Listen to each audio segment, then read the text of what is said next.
자, 오늘은 같은 배경의 본문인 마태복음 14장에 있는 오병이어의 사건을 제자들이 아닌 예수 그리스도의 움직인 동선을 따라서 이 문제가 어떻게 풀려졌는지 우리의 삶에 한번 적용해 보도록 하겠습니다. 여러분, 우리 인생은 모두가 문제를 만난다 했습니다. 우리 가정에 문제 없는 가정이 없고요, 우리 개인에게 문제 없는 사람은 없습니다.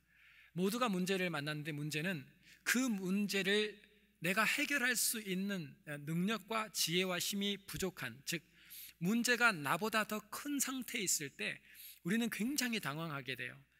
오병이어를 가지고 장정 남자만 5,000명 이상을 먹인다는 것은 이 문제의 사이즈가 너무나 커요. 불가능이라는 거예요. 그러나 이 문제가 크냐 작냐와 상관없이 이 문제를 어떻게 만지고 다루고 처리하는가에 따라서 전혀 다른 결과가 나옵니다. 자, 예수님이 움직이셨던 동선으로 한번 추적하면서 오늘 문제를 풀어가는 원리 한번 다시 찾아가 보도록 하겠습니다. 첫 번째로 예수님께서 어떻게 문제를 푸셨는가 봤더니 바로 시선의 위치를 잡으셨습니다. 우리가 인생의 문제를 만날 때 그 문제에 나의 시선을, 마음의 시선을 둘 거냐, 아니면 이 문제에서 나의 시선을 떼내어 이 문제를 다루실 수 있는 분을 향하여 나의 마음의 시선을 둘 거냐, 이것이 바로 예수님이 당신이 문제를 풀어가는 첫 번째 단추로 우리에게 소개한 거예요. 한번 볼까요? 마태복음 14장 19절 말씀을 함께 한번 읽어보겠습니다. 시작. 무리를 명하여 잔디 위에 앉히시고 떡 5개와 물고기 2마리를 가지사 하늘을 우러러 축사하시고 떡을 떼어 제자들에게 주시매 제자들이 무리에게 주니. 아멘. 자, 예수님의 움직이시는 동선의 첫 번째가 뭐냐면 이렇게 나옵니다. 하늘을 우러러라고 나와요. 하늘을 우러러. 자, 가정에 문제가 생겼습니다. 자식의 문제입니다. 이 자식의 문제를 바라보면서 자식에게 마음의 시선을 주고 있으면 문제가 안 풀린답니다. 주님이 우리에게 먼저 보여주신 건 뭐냐면 지금 오병이어를 들고 지금 먹여야 되는 문제인 대상인 무리를 바라보지 않고, 그리고 문제를 바라보지 않고 그 마음의 시선을 오늘 풀어야 되는 자식의 문제, 내 가정의 경제의 문제, 많은 산재에 있는 문제에서 나의 마음의 시선을 떼내어 하늘을 우러렀다는 것은 바로 문제에서 떠나 내 시선이 있어야 되는, 이 문제를 다루실 수 있는 하나님께로 나의 시선을 옮겼다라는 뜻이에요. 여러분, 인생의 가장 중요한 문제를 만날 때, 문제를 볼 때 나타나는 증상은 하나예요. 문제가 내 힘으로, 내 지혜로 힘으로 풀 수 없을 때 우리에게 오는 것은 좌절이에요. 그걸 낙심이라고 그래요. 문제를 만났을 때 그 문제를 바라보면 그 문제가 주는 게 뭐냐면 낙심과 좌절이라는 것을 만나게 됩니다. 그런데 뿐만 아니라 이 문제가 아닌 또 사람들을 주목할 때가 있어요. 우리 시선이 주위 사람들, 무리라든지 제자들이라든지 이 사람을 주목하면 한심해집니다. 왜? 저 분은 도울 수 있는 힘이 있는데 왜 돕지 않지? 사람을 바라볼 때 나오는 증상은 섭섭함이 나와요. 서운함을 느껴요. 문제를 바라보면 낙심하고 좌절하고요, 사람을 바라보면 섭섭하고 서운해요. 우리 교회가 지금 이렇게 하는데 저분은 재력도 있는 분이 왜 이렇게 헌신하지 않지? 왜 이런 게 나오냐면 섭섭해져요.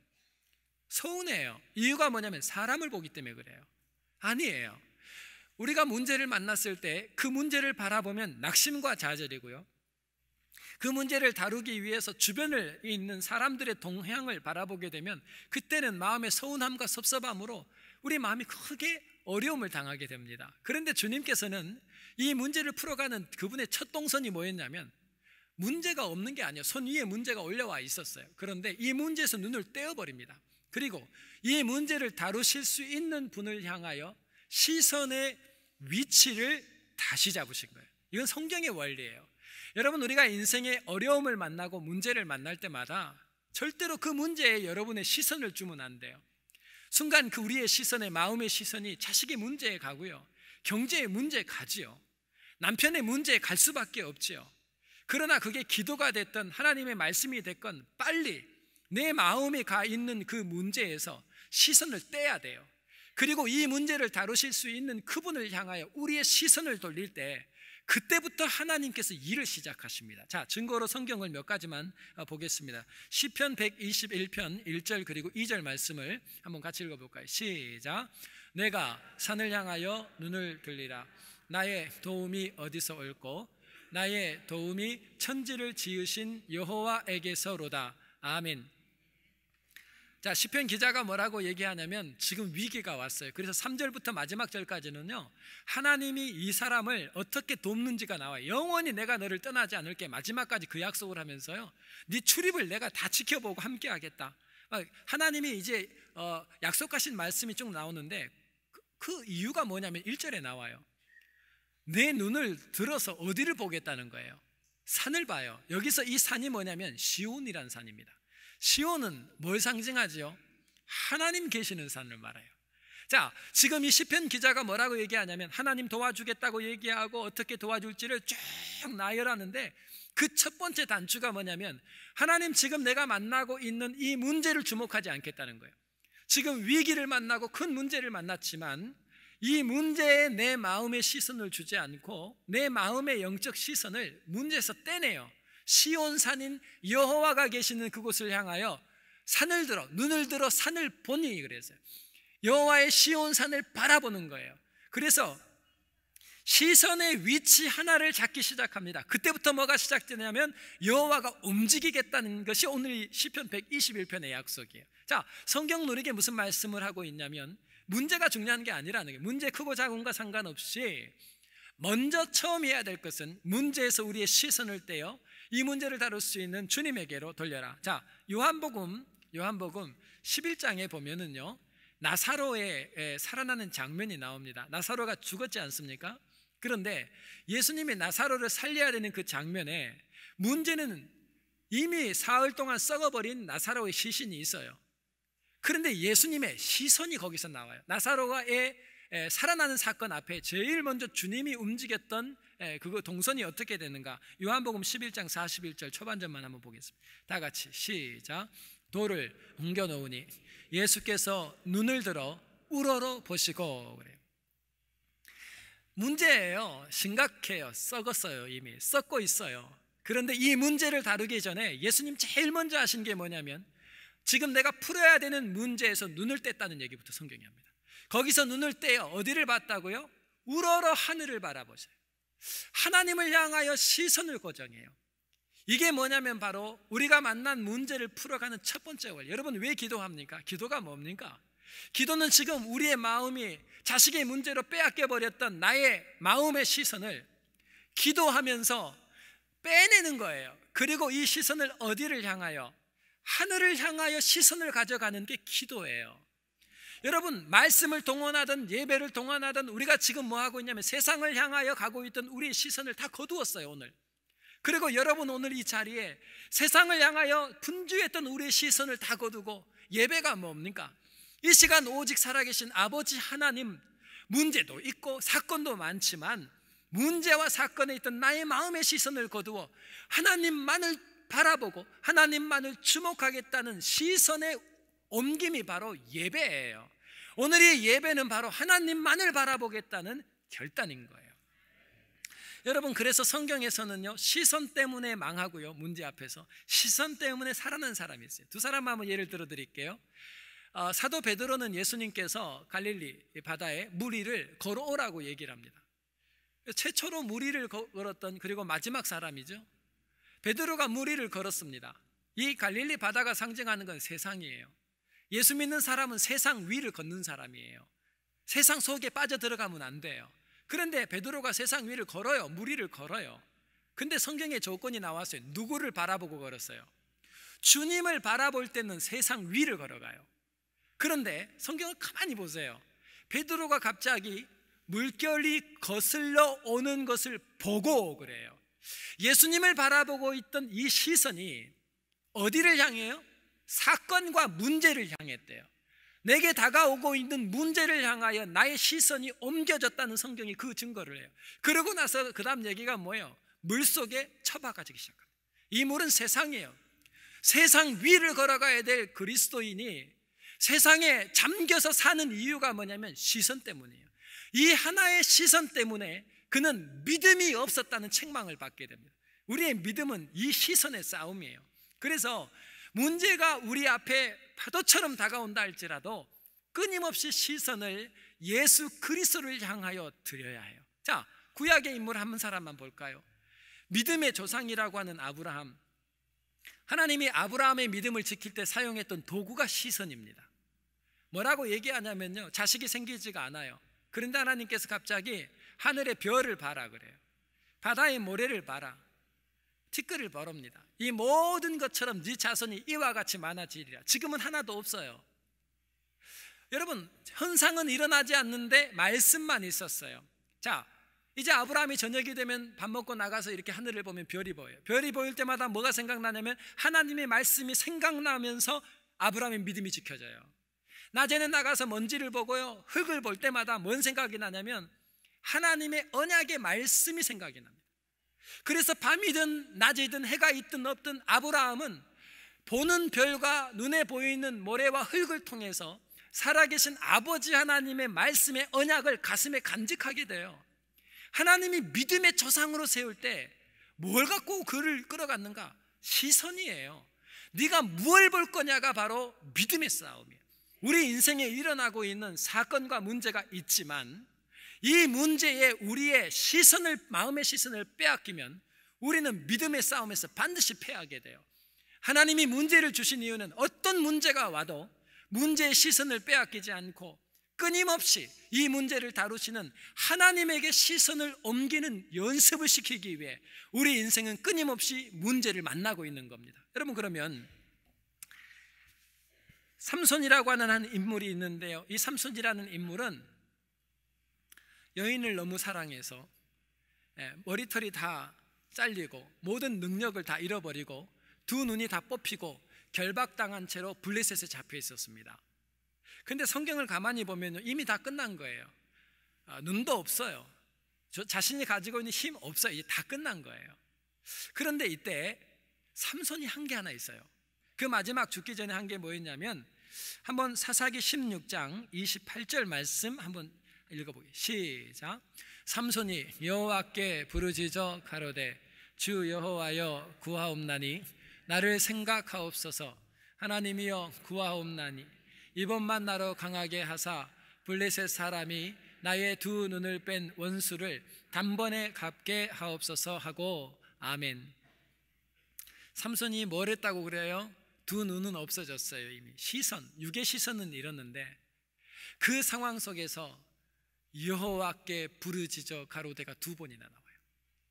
그 마음의 시선을, 이미 능력은 없어요. 그 시간에 여호와를 향해서 블레셋이라는 문제를 바라보지 않고, 내 몸에 있어야 될 눈이 없는 문제를 바라보지 않고, 내 몸에 있어야 되는 힘이 없는 문제를 바라보지 않고, 문제에서 마음의 시선을 떼어 두 차례나 여호와를 부르짖으면서 그 시선을 여호와께 한번 줘봤습니다. 기억하세요. 하늘을 바라보는 시간은 절대로 늦었다는 시간은 없어요.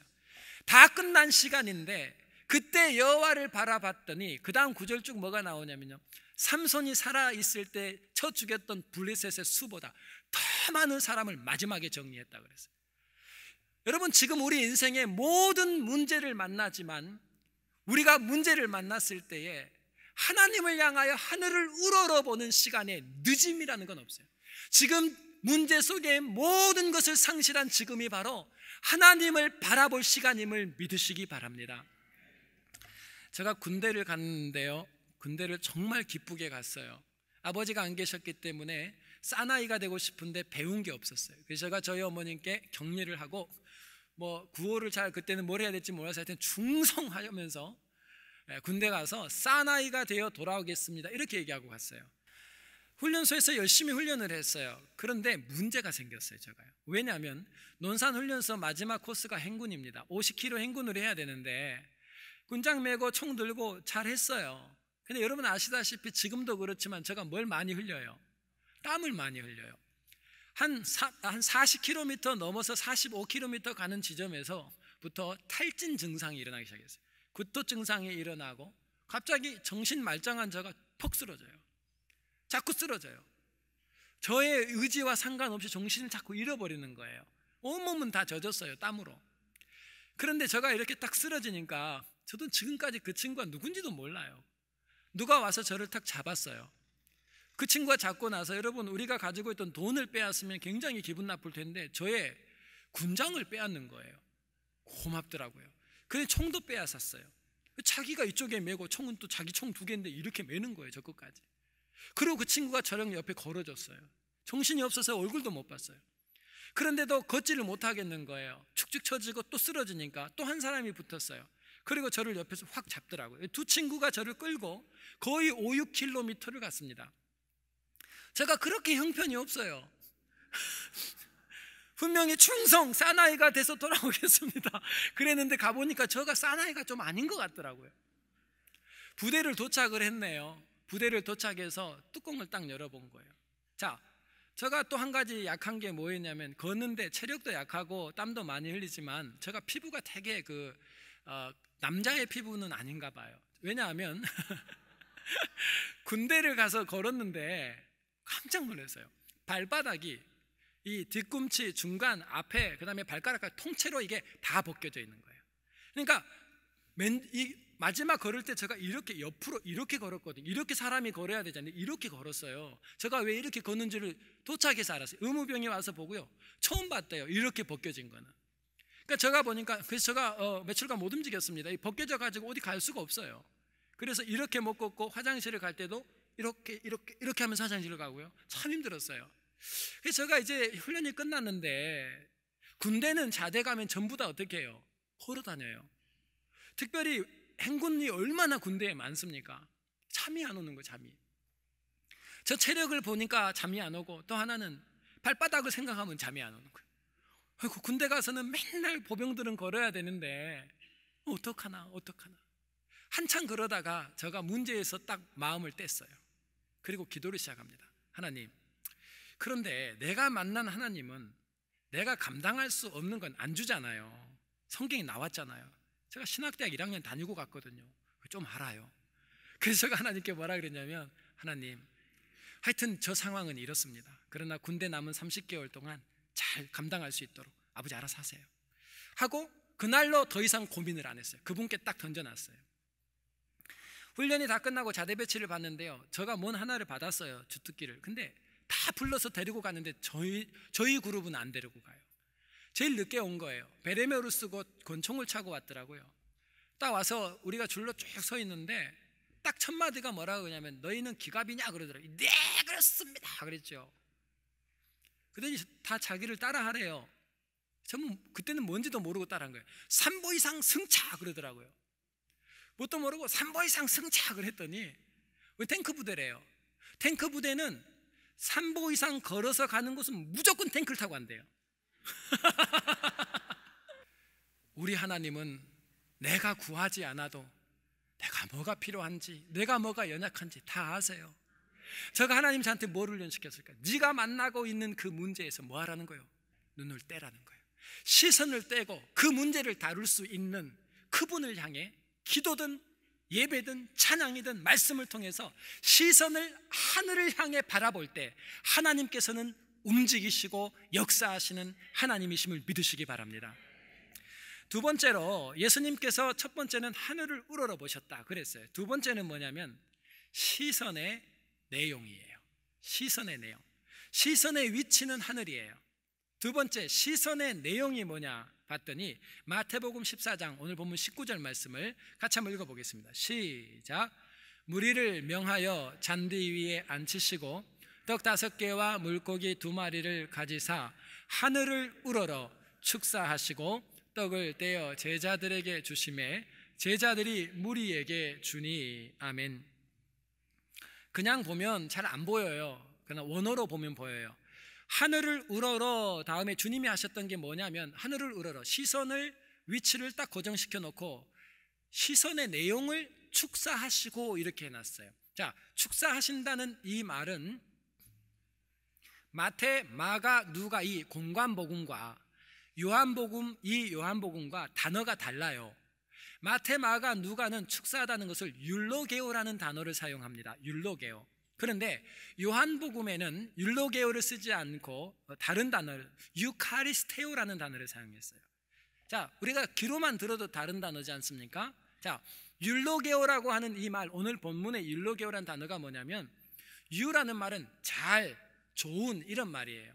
그리고 로게오라고 하는 이 말의 의미는 뭐냐면 말한다는 뜻이에요. 그래서 좋게 말한다, 잘 좋게 말한다. 그래서 율로게오는 신약에서 어떻게 다 번역을 했냐면 찬양하다로 번역했어요. 하나님을 율로게오, 하나님을 좋다고 말한다, 좋다고 잘하셨다고 훌륭하다고 말한다. 이것이 찬양이란 뜻이 됐어요. 그래서 율로게오는 찬양이라는 단어입니다. 찬양한다. 위치를 고정해 놓고 하나님 주님이 하신 게 뭐냐면 찬양을 했대요. 그러면 요한복음에 나와 있는 유카리스테오라는 단어는 무슨 뜻이냐면 사실은 내용이 같아요. 유카리스테오는 찬양은 찬양인데 여기는 내용이 하나 더 담겨 있어요. 그건 뭐냐면 감사의 찬양이에요. 감사의 기도예요. 그래서 율로게오와 유카리스테오가 강조하는 게 뭐냐면 하나님을 찬양하는데 그 내용은 뭐냐면 감사라는 겁니다. 감사의 찬양을 드렸다는 뜻이에요. 여러분, 우리 자녀의 문제를 만났어요. 그럼 우리 같으면 언제 찬양을 하죠? 이 문제가 해결되면 그때 안 시켜도 찬양을 해요.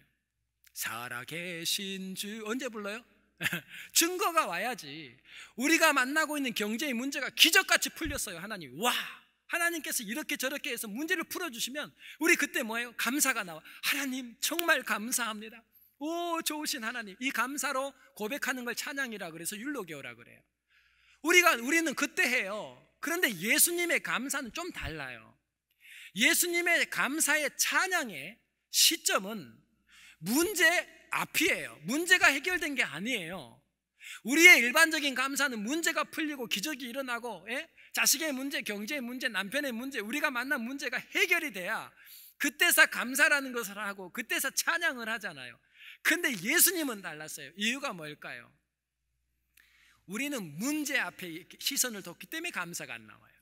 문제 앞에 있는 사람은 찬양을 못해요. 그런데 이미 그 마음의 시선이 어디로 가요?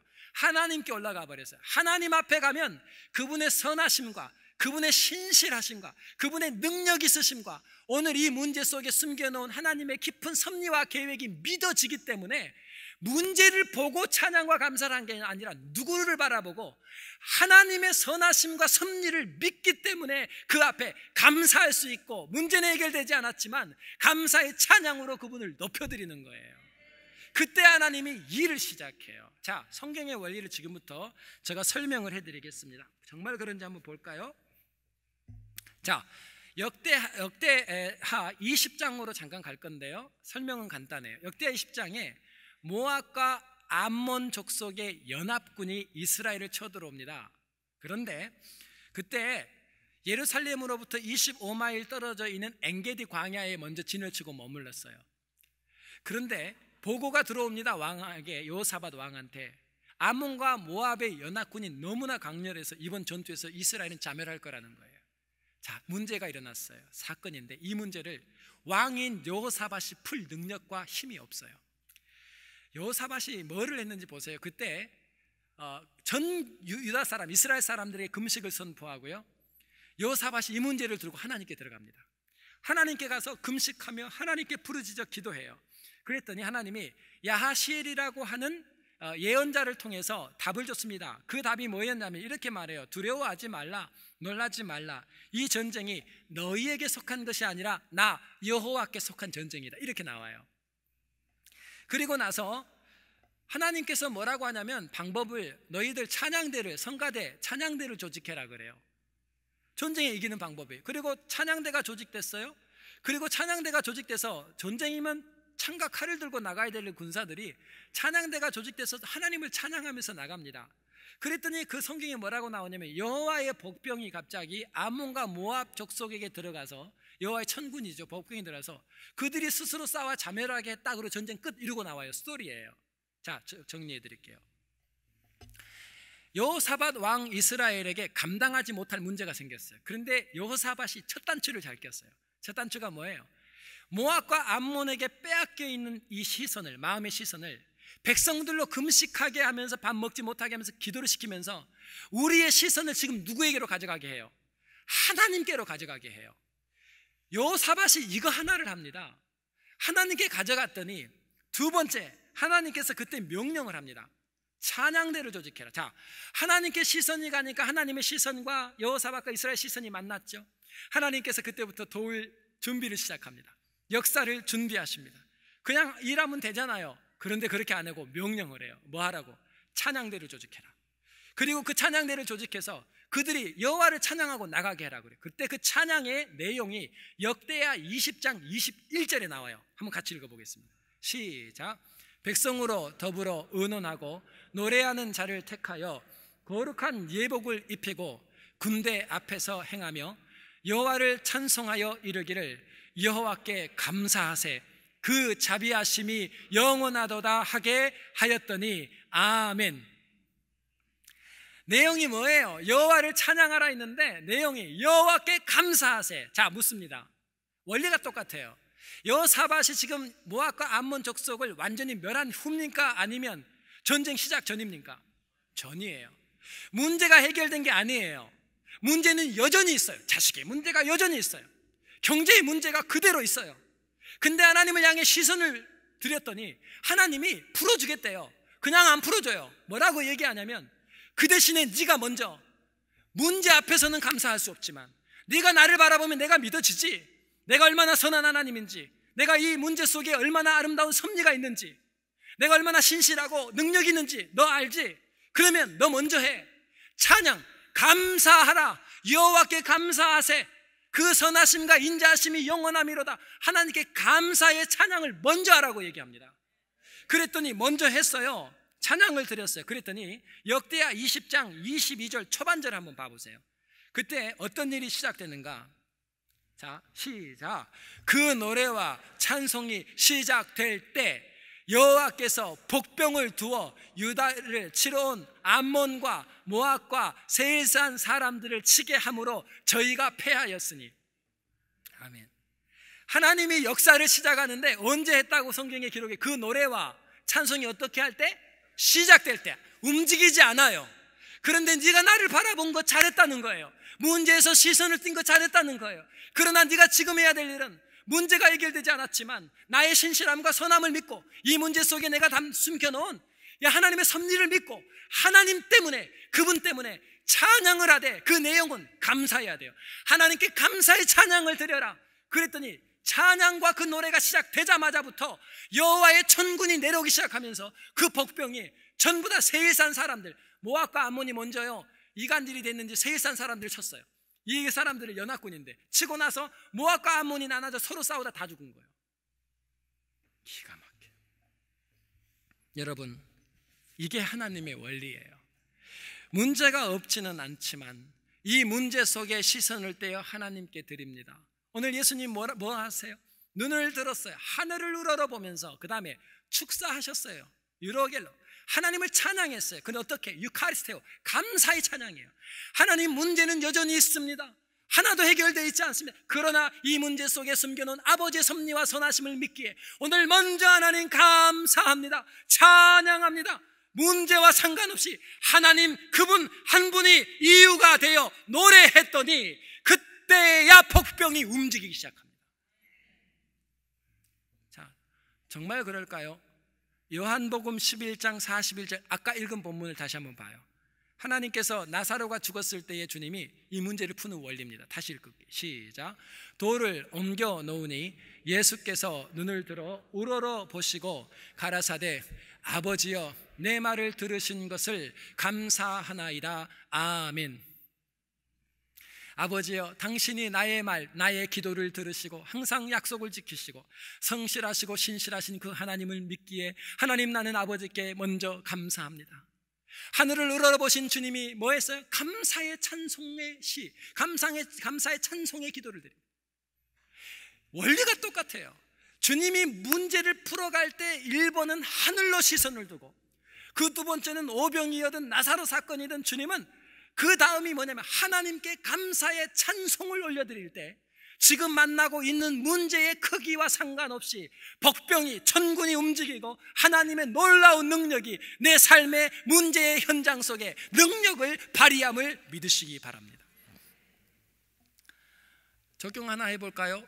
바울과 실라의 사건으로 가보세요. 감옥에 갇혔어요. 빌립보 감옥에 갇혔어요. 그때 바울과 실라가, 문제는 감옥이에요. 문제인 감옥을 바라보고 쇠고랑을 바라보던가요? 아니요. 성경에 뭐라 그래요? 기도와 찬미를 드렸다 그랬어요. 자, 바울과 신라가 기도와 찬미를 드린 게 옥문이 열어진 다음입니까? 옥문이 이미 그대로 닫혀 있을 때입니까? 옥문이 닫혀 있는 상황에서 기도와 찬미 순서자고. 기도는 뭐죠?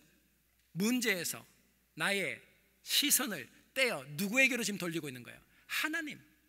두 번째는 뭐 했다고요? 찬미예요. 상황을 초월하여 문제 때문이 아니라 하나님 그분의 신실하심과 성실하심과 그분의 섭리를 믿기에 하나님이 근거가 되어 감사의 찬송을 드린 겁니다. 그랬더니 그 다음 뭐예요? 복병이 시작돼요. 천군이 내려와 그들이 해결할 수 없는 옥의 문제는 주님이 풀어줬어요. 이게 성경의 원리예요. 문제가 풀린 다음에 하는 건 이방인들도 해요. 신앙은 뭐예요? 문제 속에서 먼저가 감사예요. 예수 믿는 게 뭡니까? 하나님의 성실하심과 선하심과 그분의 신실한 그 섭리를 믿기에 문제가 끝나고 해결되어야 감사하는 이방인과는 다르게 진짜 하나님 사람은 하나님을 이유로 시선을 드린 다음에 그분을 근거로 먼저 감사의 찬양을 드릴 때에 오병이어의 문제 속에 하나님의 놀라운 손길이 역사하기 시작함을 믿으시기 바랍니다. 세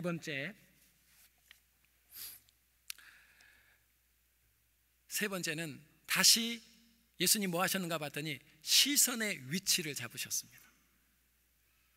시선의 위치를 잡고 그 다음에 시선의 내용이 감사 찬양이었는데 이젠 기적이 다 일어났어요. 응답이 왔어요. 그래서 세상에 보리떡 5개와 물고기 2마리로 여자와 아이들을 빼고 남자 장정만 5,000명이 넘는 사람이 배불리 먹었어요. 즉 다시 말하면 약 2만 명이 먹고 12광주리를 거두었습니다. 자, 끝났잖아요. 이제 다 끝난 거예요. 그런데 그때 예수님이 이상한 제스처가 시작됩니다. 자, 주님이 오병이어의 기적을 어떻게 마무리하시는가 한번 볼까요? 마태복음 14장 22절 23절 말씀 같이 한번 읽어보겠습니다. 시작. 예수께서 즉시 제자들을 재촉하사 자기가 무리를 보내는 동안에 배를 타고 앞서 건너편으로 가게 하시고 무리를 보내신 후에 기도하러 따로 산에 올라가시다 저물매 거기 혼자 계시더니. 아멘. 예수님이 어떻게 하셨는가 보더니 급히, 오늘은 제자들 포인트가 아니기 때문에 이거는 설명 안 하려고 그래요.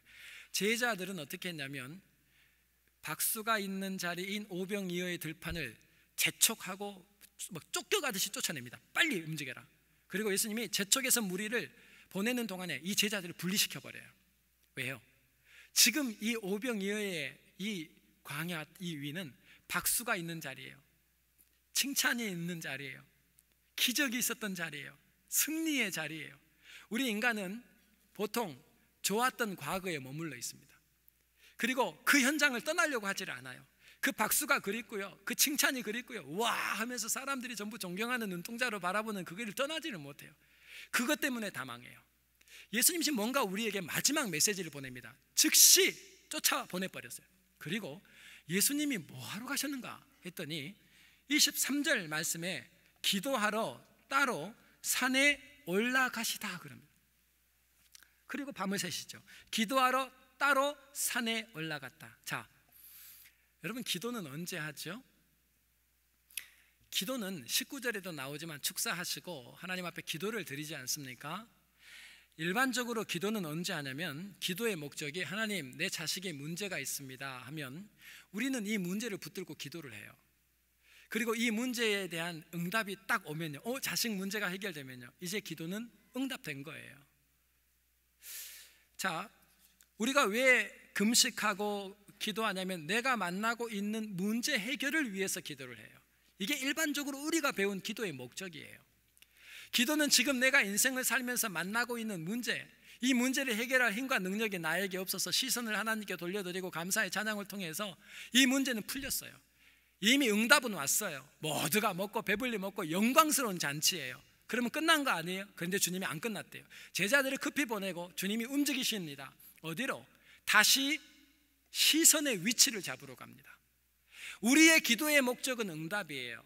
그러면 오병이어의 기적의 응답이 됐다면 이제 더 이상 기도할 이유는 없어요, 이 문제를 가지고는.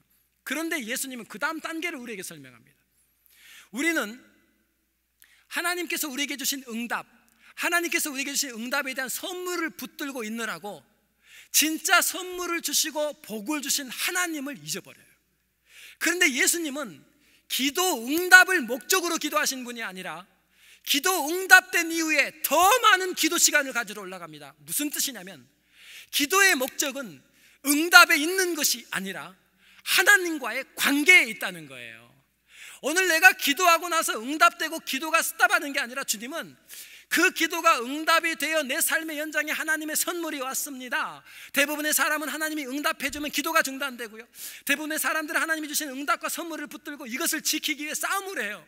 이것을 지키기 위해 전심을 다합니다. 그런데 예수님은 달랐어요.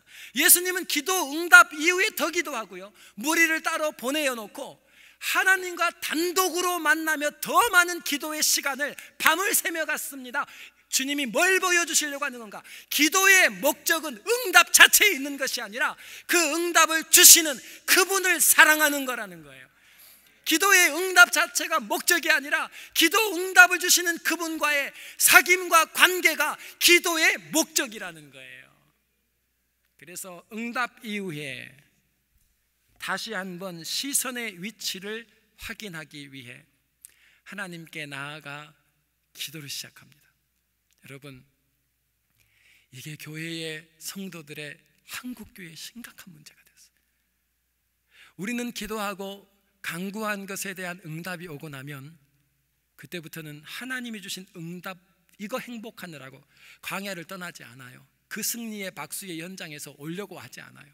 거기에 머물러 하나님이 허락하여 주신 응답과 그 선물 붙들고요, 다 잃어버려요. 그래서 어떡합니까? 하나님이 주신 선물 때문에, 잘된 것 때문에 교만해지고요, 그거 붙들고 있느라고 그 광야를 떠나지를 못해요. 그래서 다시 승리하지 못해요. 그에 다시 하나님의 놀라운 영광을 못 만나는 거예요.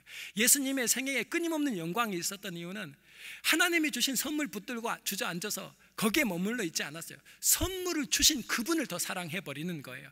여러분, 하나님이 주신 선물인 부유함 때문에 방탕하게 되고요, 하나님이 선물로 주신 건강 때문에 방자하게 행하게 되고요, 기도 응답 후에 하나님이 주신 선물 지키려다가 망한 사람들이 얼마나 많은지 몰라요. 그런데 예수님은 그게 목적 때문에 안 된다. 대표적인 인물 한 사람씩만 할까요? 여러분, 사울 왕은 하나님이 사울 왕에게 왕의 자리를 선물로 주셨습니다.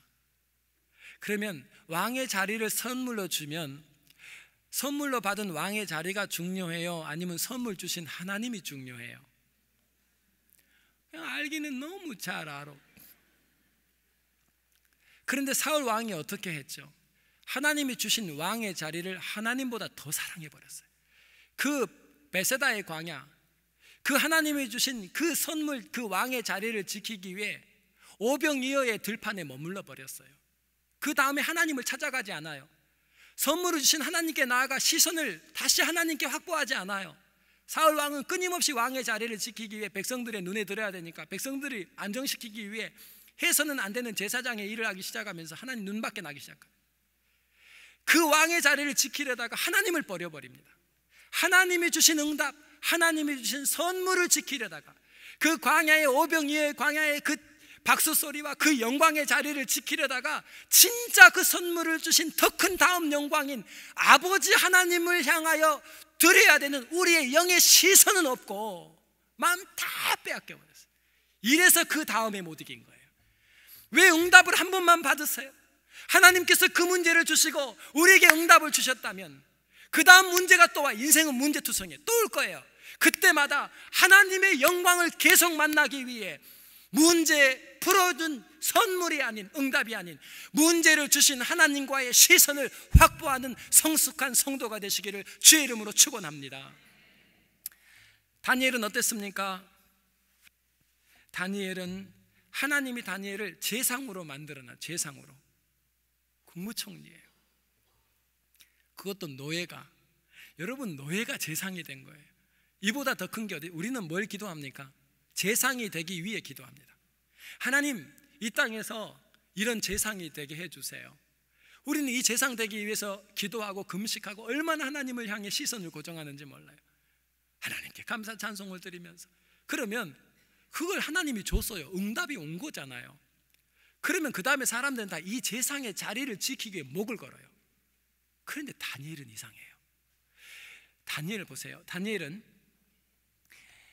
지금까지 주신 축복, 응답을 위해 싸워야 될 다니엘이 이제는 하나님께 기도하면 사자굴로 들어가요. 제상의 자리를 빼앗기고 생명을 빼앗겨요. 그런데 다니엘은 여전히 하나님께 나아가 창문을 열고 그의 시선을 하나님을 향해 고정합니다. 그 시선을 지금 하나님께 보내면 제상의 자리를 잃어요. 이게 사울과 다른 거예요. 다니엘 같은 사람을 하나님이 지금 찾고 있는 이유예요. 하나님이 줘봤어요. 근데 하나님이 선물을 주고 응답을 주면 다 그 응답과 선물 붙들고 그것 지키는 싸움밖에 안 해요. 다시 하나님께 나와 시선을 맞추고 선물을 주신 하나님을 선물보다 더 사랑해버리는 사람이 없고, 하나님이 다니엘이 너무 좋았던 거예요. 내가 줬던 제상의 자리를 잃고 생명을 잃을 건데도 불구하고 다시 하나님께 시선을 맞추는 다니엘에게 역사가들이 무슨 얘기했죠? 역사 속에 이해가 안 되는 한 제상이 다니엘입니다. 이거는 기독교 역사만 얘기하는 게 아니에요.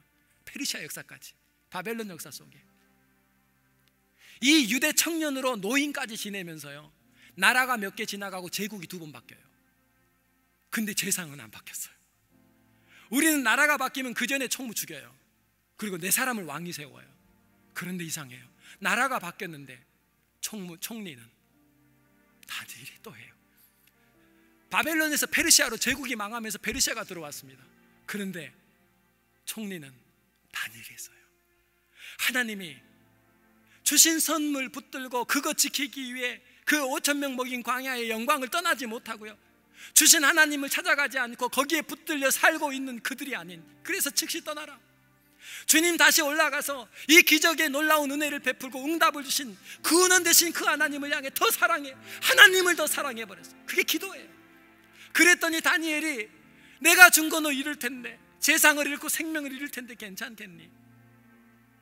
하나님이 생명 보존 정도가 아니에요.